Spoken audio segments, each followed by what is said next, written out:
staff and the board, I welcome you to Midland. I welcome you to the museum. It's my understanding that many of you have traveled quite a ways to be here. We're proud of our museum. We're proud of the story it tells about the development of the oil and gas industry in the Periam Museum. An integral part of that story is the Chaparral cars, the Chaparral exhibit. I'm sure most of you agree, as demonstrated by your presence and the distance that many of you traveled to be here. And with that, I'm going to turn this over to Luann, who will make the presentation here. Thank you.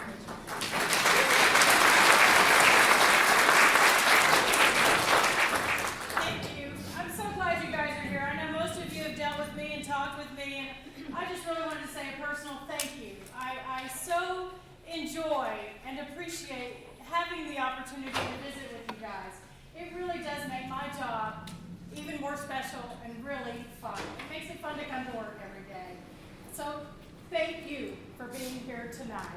And so with that, we have a very special person here who's going to come and share with us some wonderful things. Come on up, Mr. Hall. Jim Hall.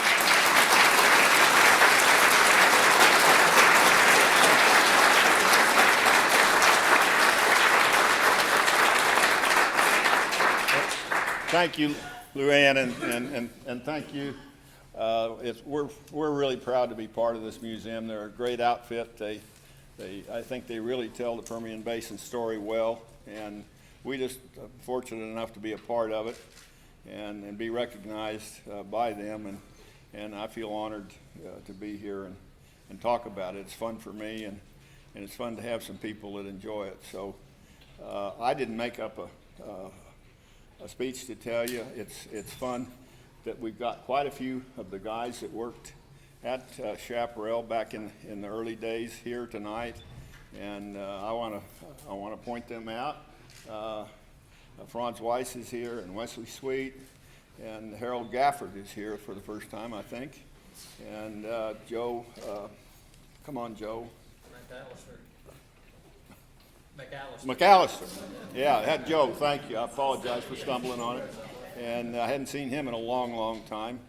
I think that's, and the Ney family is here.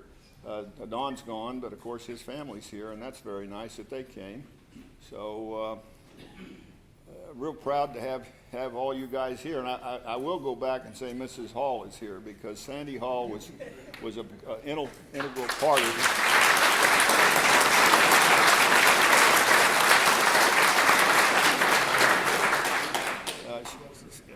I'll tell how Sandy got involved in it. Number one, she got married to me, and when I came to Midland and opened my office out at Chaparral, I did.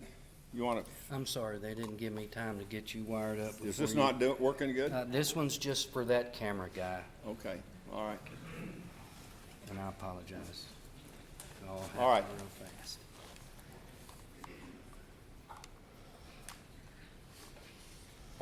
Have you got me now? Is that better? Okay. I didn't realize that. I thought I was hearing it. Okay. And I think you all got to see my son Jim earlier. He drove the car today, and here he is back with his wife Jen.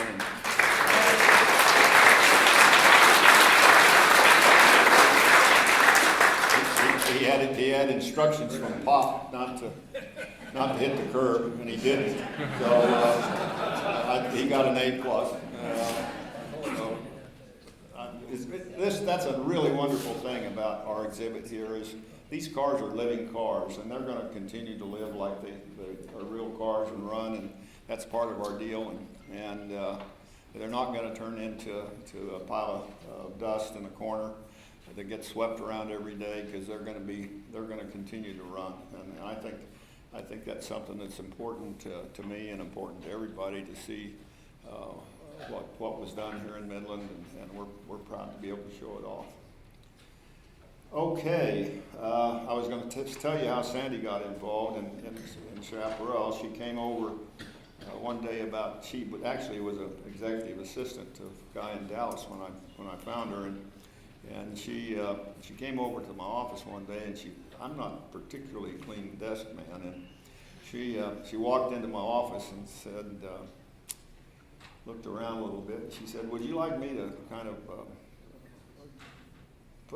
figure out some files and separate this stuff into various categories and fix it up for you where it's a little easier to look at? And I said, yeah, that'd be nice.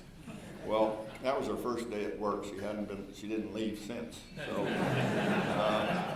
she was a major part of Chaparral the whole time in my life and in my life for most of it. And we don't want to forget her. So thanks for being here, hon.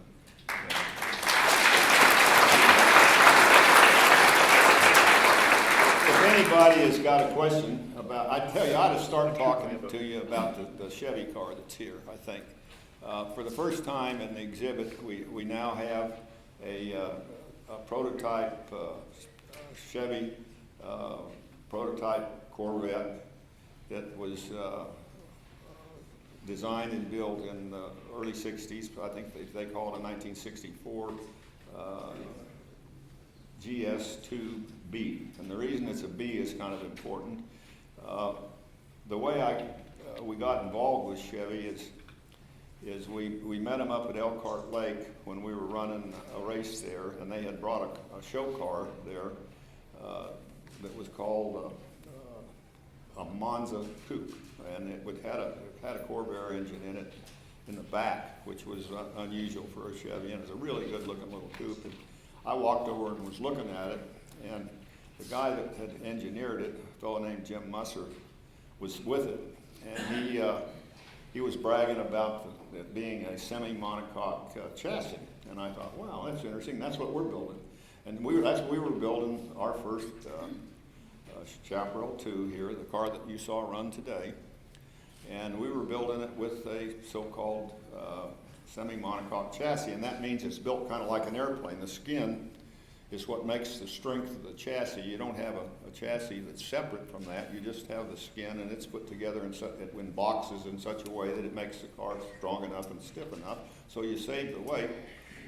You save quite a bit of weight. And race cars had not been built that way before. And when Hap and I started looking around at how to build a car, we made a trip out to both North America and in Los Angeles, and we saw Chanspot and Dallas, Fort Worth, and one other place, and we just kind of went in and looked at the construction methods that they were using during the early 50s to build high-performance military equipment. And we decided that we would use a composite structure, fiberglass and epoxy structure to build our car. And so we had started that project, and it was all pretty well along when I went and saw this car in Elkhart Lake, and I said, gosh, that's interesting. We'll be building a car like that too, but we're doing it with composites. And the guy kind of woke up and said, well, gee, that's interesting. Maybe we ought to get to know each other. So I went down to see them in Detroit, and they decided they'd come see us here. And so Hap made a deal with them. I was going to go Formula One racing that year, and Hap made a deal with them that he would do an improvement to our track and make one of the pads into a skid pad if they would do some testing down here in Midland. So that was the deal. And they brought a car down here in '63. It was called GS2, and it was a future Corvette, but it looked much more like a Corvette, and it had a semi-monocoque steel chassis, and I tested that car here, and so they saw our car under construction, and they realized right away that theirs looked awfully big and more than you needed for a high-performance race car, and when they took that car back, and sure enough, about 6 or 8 months later, they wanted to come down and test a new car, and it was the B model. In other words, they went back and they more or less used the platform that we had used. In other words, the size, the shape, the basic layout of our car to build this GS2B. Well, it's here and has been here since the late 60s. they just left it. In other words, when they sent it down here, it was, and I finally got them to send me an invoice because it was here, and we were just storing it, and they sent me one, and the invoice said, material being shipped to Chaparral Cars in Midland, Texas, to be used for testing, not to be returned. And that's the way I got it. So, anyway, we've kept it all this time, and I have to say that I probably I developed my whatever expertise I have as a test driver probably more in that car than any of our cars, because they had a mechanic and an engineer down here with it when they brought it down, and they wanted to try this and they wanted to try that, and so they'd try it, and of course we got, I mean, you wouldn't think so this spring, but we've usually got weather that you can go out and test almost any day through the winter even, and so they were down here in the winter when they couldn't test up there, and they'd work on the car, and they'd come knock on my door in the office and say, would you take it out for a couple of laps? We want to try this. Well, I'd go out and run it for 10 laps, bring it in, they'd write it all down, then they'd take it back in the garage and change something, and they'd come back and ask me to do it again. Well, I got to see all the changes they made, and drove it every time they made a change, and I read the logbook, what they wrote in it. So over that period of time, say from 1964 up through 1965 for sure, about 2 years, I probably put in more laps out there on that track in that GS2B than I did in our own cars. And I got to see all those changes being made. So I attribute a lot to having the experience of driving that car. And I feel like it's a part of our history, because I used, whatever I learned, I used on our car. If I learned this or that about it, I thought, well, gee, we ought to be doing that too. So it was really a big part of it. So I just decided that it ought to be here with our cars as part of the legacy of our cars.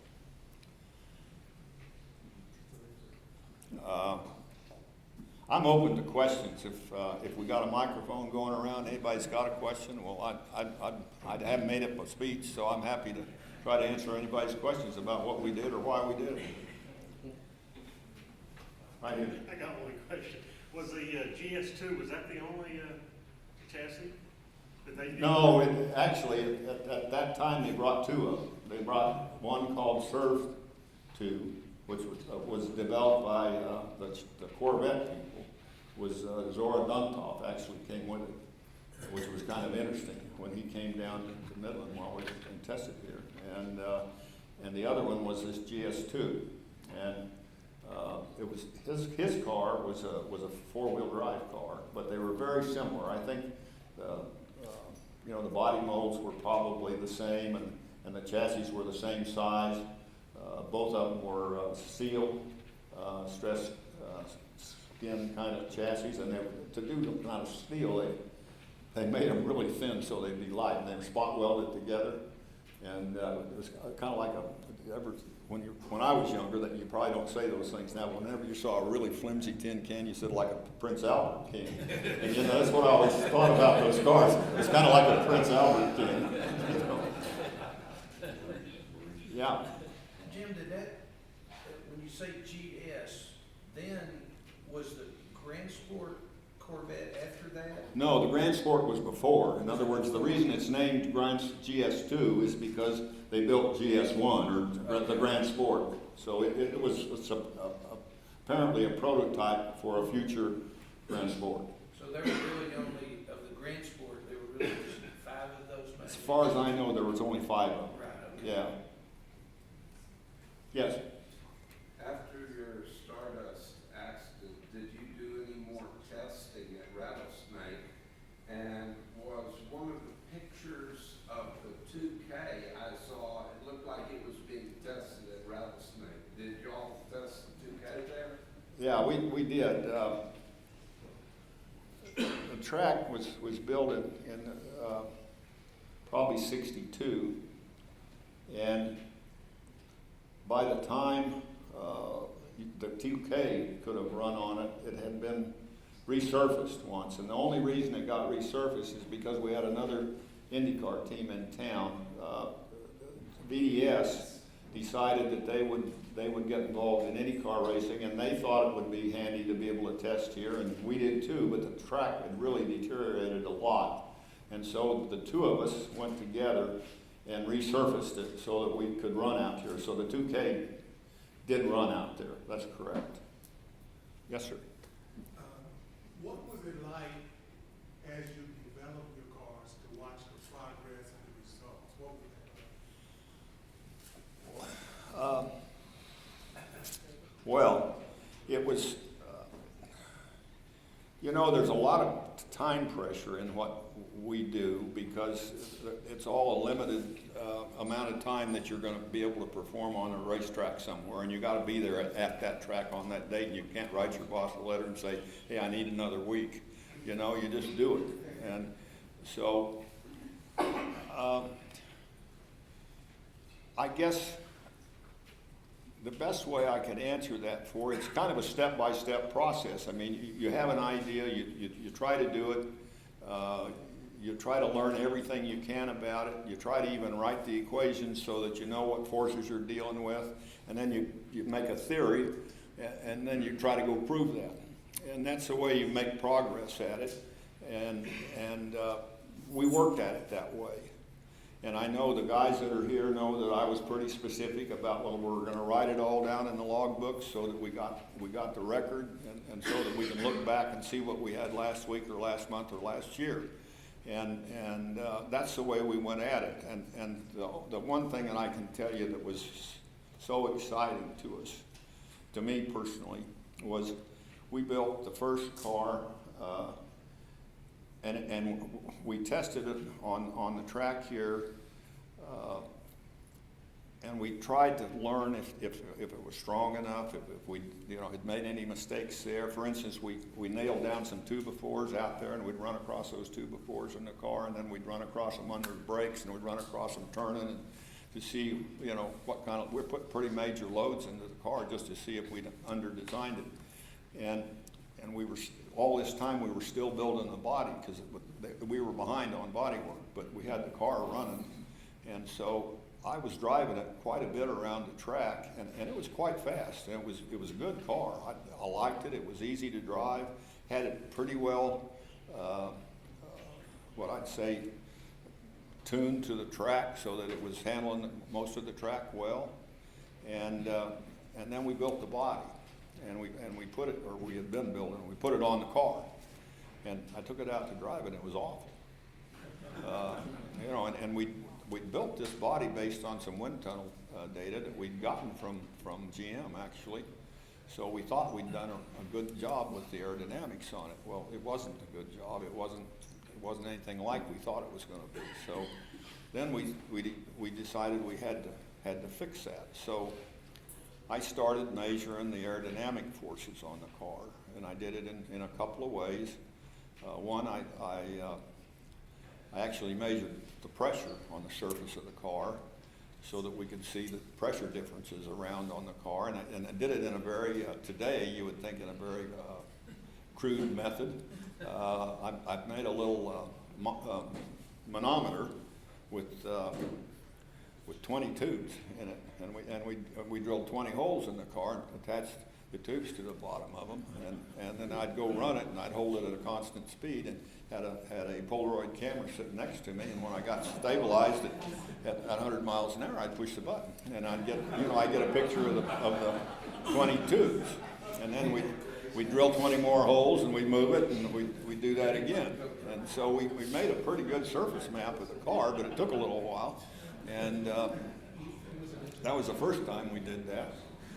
And then, the other interesting thing, I read in a book that when they first flew airplanes and they wanted to try to get airspeed, that they wanted static air pressure. And this guy, who was obviously pretty sharp, he said, well, I got static air pressure right here. So he put it in the thermos bottle, put his static tube in the thermos bottle, and they go fly the airplane, and they do the same kind of thing. They're measuring pressures all over.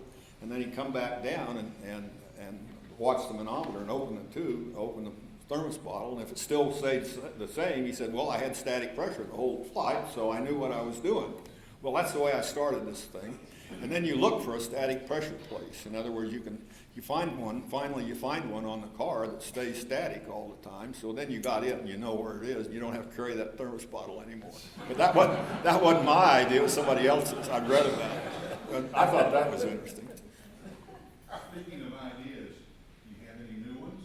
Or did you leave anything on the drawing board? Did you leave anything out there that didn't get built? Well, I'd like to finish his question. I'm going to say one. This is a long answer, but when we finally figured out that I put a car together that did not have any lift. In other words, basically it was the same at 100 or 130 miles an hour that it was standing in the garage, and it wasn't a very nice car to drive. And so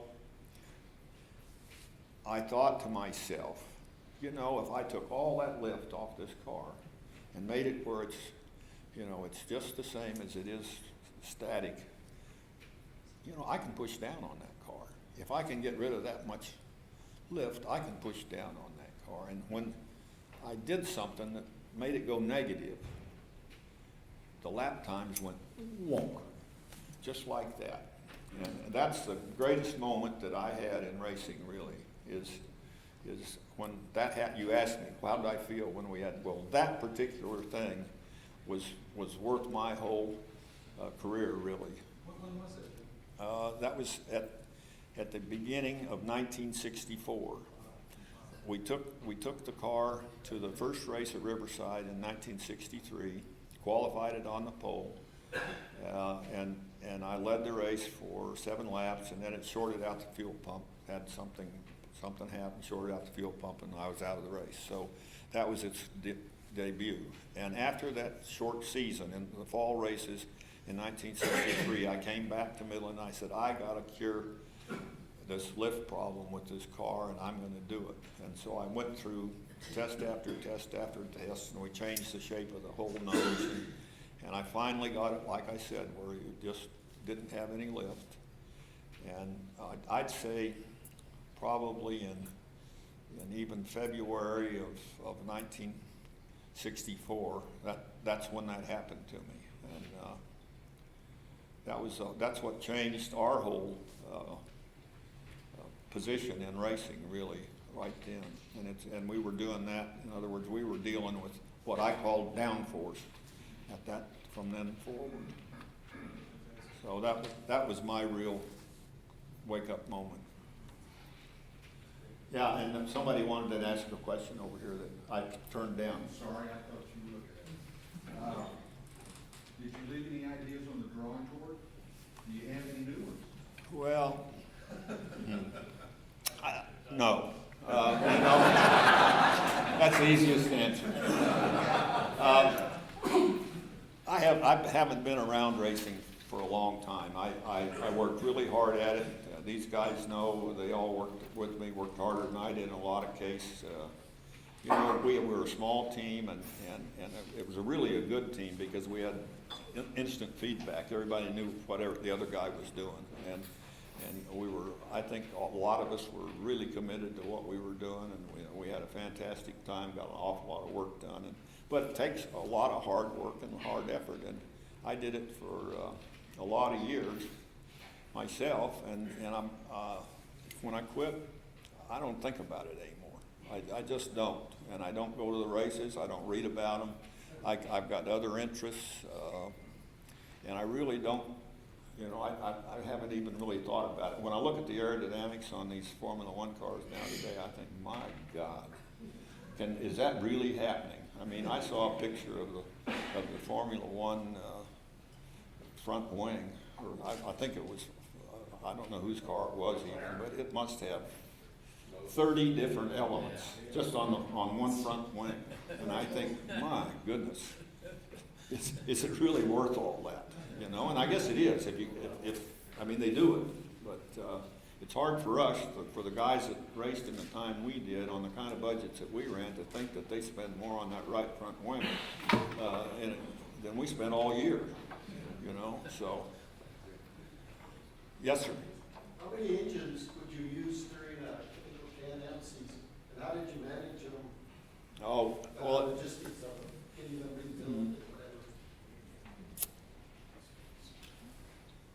it was so variable for us that I don't have a really good answer. For instance, I think I had the best Can-Am car out there in 1967, except that I couldn't finish the race. And I made the decision personally to change from using the small block Chevy to using their new big block in 1967. It was all aluminum, and I got the offer from Chevrolet that they'd build engines, and so that took a load off of us, and I thought they could do a good job, and they were powerful, but they were unreliable.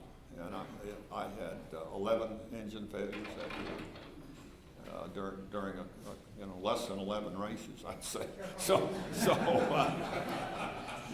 yeah, it didn't turn out good, and so that's a really hard one to. We weren't in the mode of the teams like they are now, where maybe they got 6 engines and they're all and they overhaul so often, and we just fixed them when they needed fixed them, and we knew about how long they'd run, so we overhauled them, put them back in the car, and we did that. We overhauled them and ran them and put them back in the car, so we knew pretty much we had the equipment to do.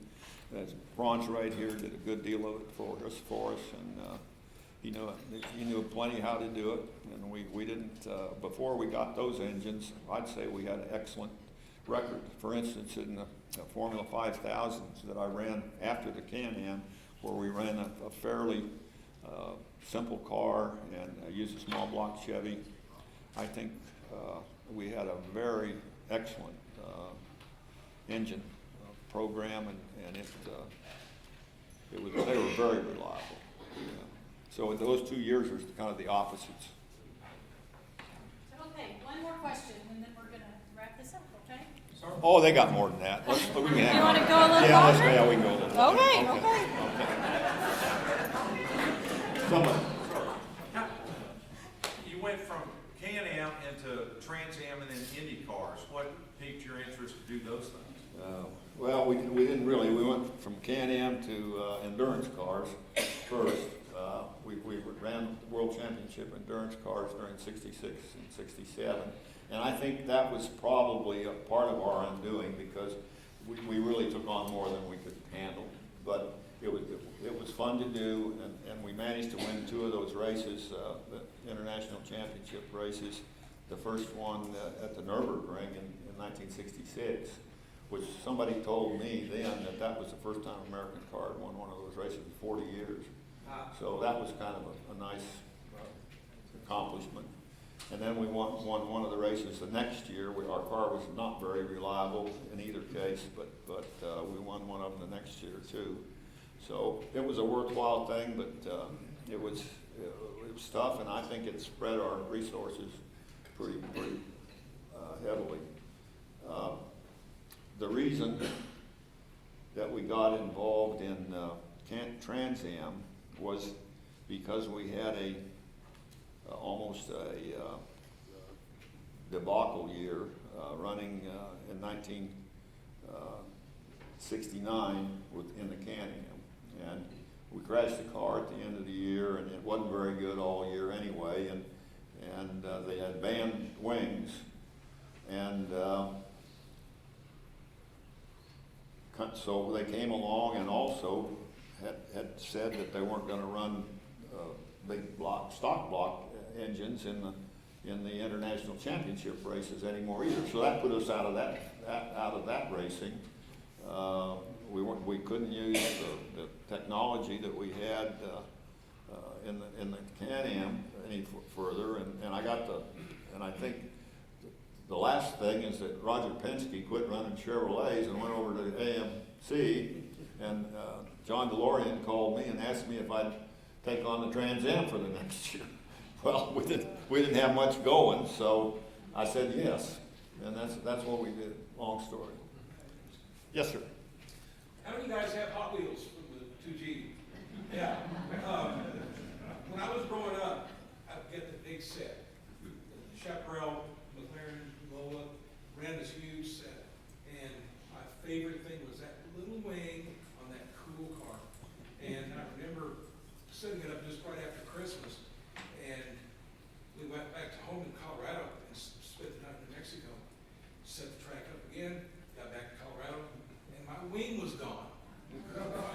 And I freaked out. I was pissed, horrible. So my dad pat me on the back, called the motel, got the wings, sent it back. Fast forward to my last birthday, I told my brother-in-law the same story, and he bought me a new chaparral. Only from '69 with me, and he brought it to me at Pete, over at Mr. Gaddison in Odessa, and he had this look on his face, just life was gone. I said, "What's going on?" He said, "I had the perfect gift, and I failed." He lost the wing. Twice I lost the chaparral. His wife found it, the floorboard, so now my life is complete.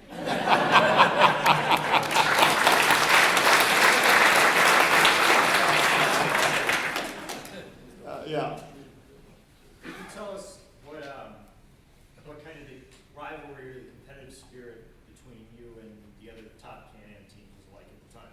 But the rivalry with McLaren or the other McLaren, top Can-Am mostly with McLaren, really. Bruce and I were really good friends, by the way. When I got invited to drive Formula One in 1963 by BRP, I only really knew Bruce over there. So Sandy and I rented an apartment in Surbiton where Bruce lived, and lived over there for that season. And we palled around together and all over Europe, drove our cars to the races kind of together. And Sandy learned to drive in England that way because Patty got hurt in a ski boat accident that summer, and she was still having to go into in England. It's a little bit centralized, I'd say. She was going all the way to the main hospital in London for therapy. So Sandy drove her down there twice a week. For the first month we were in England. So she learned how to drive on the left side before I did, really. But we had a really fun relationship because we felt like we were the top competitors in that series for even the pre-series and then the Can-Am series. And Bruce and I could go out and race as hard as we could against each other, and then come in and go to dinner and talk about it, and say, well, your car wasn't so good there either, and that kind of a relationship with him. And that was a great relationship for us. And I think that's something that people have asked me about, and I'm going to expand on that a little about racing. And I think a lot of the sports around the world and in the country, we felt like it was a sport, and our competitors were our friends, and you did everything you could not to damage them in any way or touch their car on the racetrack or whatever. And as the money kept coming into the sport, as television coverage grew and the sponsorship grew and so forth, it becomes more like an entertainment business than a sport. And I think that's happened a lot to our sports in this country. And it has to do with how much money's coming in and how important that sponsorship is to to finishing well.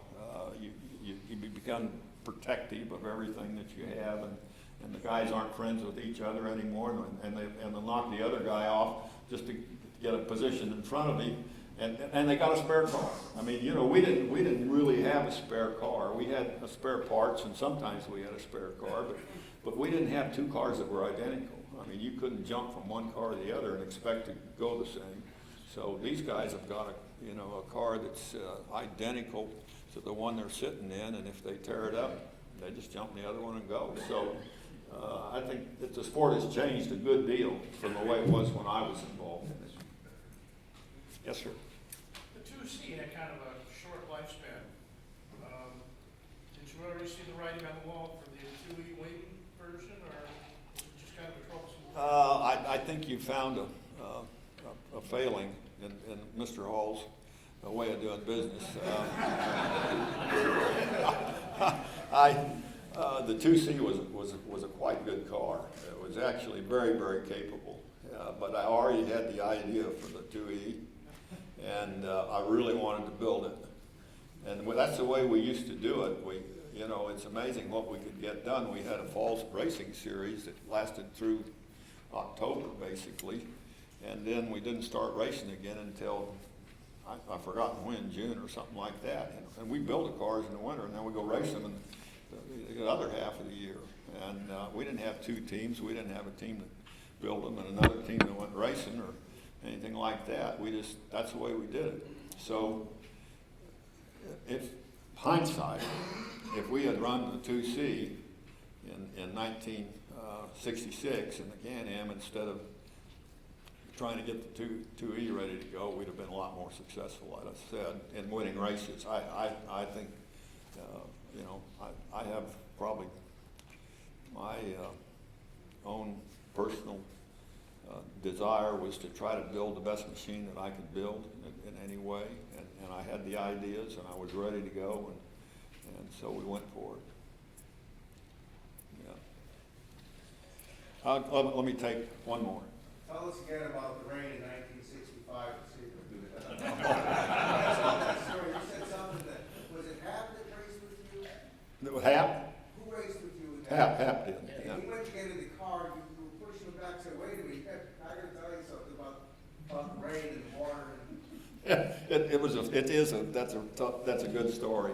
Hap and I were actually equal partners in Chaparral, and Hap was a really good partner and a good driver and a good guy, and had a lot of good input to it. So you never have to leave him out of any of these stories. But we were co-driving at Sebring, and our car was fantastic, and we just decided that the thing to do was keep right on going. And we weren't using it too hard. We weren't doing anything to tear it up. So we just kept right on going. Well, it turns out at 5 o'clock, huge thunderstorm, or 4 o'clock, whatever it was. And we were 2 laps ahead. And so I was in the car, and it started raining really hard, like it does here when we get a big thunderstorm sometimes. And by the time I got back to the pits, the puddles were deep enough that it was really, I had to go real slow just to get back to the pits. And our car, you couldn't push start it because it had a torque converter between the wheels and the engine, so it wasn't a push startable car. It had to start with a battery. And so I stopped at the pits, and we watched the rain for a little while, and the lap times dropped from, we were running out 3 minutes and something, down to over 25 minutes for a lap. And so I said, Hap, we can sit here for an hour.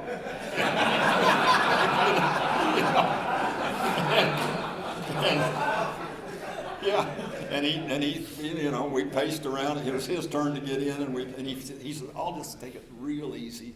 I'll just go easy. If we make only one lap, And I said, okay, but don't stall it. So he got in it and did that. He went out and he ran very slowly, and the water was so deep that our radiator inlet's right on the bottom of the front of that car. And the water was coming in, going through the radiator, up over the hood, over the windshield, and into the car. And it filled the whole cockpit up, right up to where it runs out the doors. And that's how deep the water was. And I'll be darned if it didn't keep running. I mean, it kept running. And of course, it weighs a lot, so it's not going to slide around much. And he made a lap, and then another lap, and then another lap, and then the wind, and then the rain kind of slashed off. And that from the Shelby pit up in front was tires. When they changed the tires, the wheels floated down by us. In any case, it was a great, amazing race. So when he came in, it was starting to get dark. And the visibility wasn't very good, and of course the water had receded an awful lot. He'd only been in the car about an hour, and he came in and started to get out of the car, and I said, hey, wait a minute. I said, you know where the puddles are. Yeah, can you drive another stint? And he looked at me and his eyes got about that big, you know. And I'll be darned if he didn't just, you know, he just sat right back down and took them back out again. And I just amazed that he was able to do that. I bet he was cold, for number one. But he did it. And he did a great job. I got to finish the race. He came in again after another hour, and then I drove it to the finish. But it was pretty dry by the time I drove it. And, Did you have to bail it out? Did you have to bail it out when it filled up with water? I don't get the question. I'm sorry. Did you have to bail out? Well, no, it would run out somewhere, but when you were running, when you were out running, you know, when you were running, it was actually coming in fast enough to fill up right to the doors. And we weren't going very fast, you know. How much time did you win the race by, do you remember? Oh, a bunch. 4 laps. Yeah. You were going to ask, I'll take one more. I talked to you about this earlier, especially when you were in Europe racing, the long distance races. It was very inspirational to a lot of us in America, what you were doing. But your cars and the technology, but they were aesthetically so beautiful. Yeah. And I always wondered, did you put time in the aesthetics of the car, or they just come out looking so beautiful? You know, that's question's been asked a lot, and the answer is we did not. You know, if you look at the very first one, it's a bit of an ugly duckling in my opinion, and that's the car we drove today. As it became developed, and we added things to it, it actually became better looking. And we weren't looking for that. We were just trying to do the effective thing. My position is you don't make it look for some way just because you want it to look that way. You make it look that way so it does something. And particularly, I remember the H car, which was really unsuccessful. 2 designers, world-class designers, had come up to me at the various times and said, "How in the world did you get the shape of that car? It's got this shape and it's got that shape." And I looked at them and I thought, well, why would it be any other way? I mean, you know, but they particularly wondered if you looked at the cross section. The car came up and around the tires and then back down a little bit, and then that curve went all the way from the front to the back, and front to the back, real smooth. And one of them was a guy was the head designer at Porsche, and the other one was Ed Welburn from GM, and they said, "We just think that's so fabulous." And you know what that is? It's the shape of the tire when it goes up into bump. In other words, when that tire goes up into the bump, you cover it with a shape that's shaped around the outside of the car, across the tread, and then back down the other side. And that's all it was. It was the shape of the tire. That has to be that shape. There's no other shape to make it, really, if you're trying to cover it with minimum material. And so that was the front tire shape when it was in bump, and then the rear tire shape, and I just connected them. And that was it. So, well, thank you, guys. I appreciate it.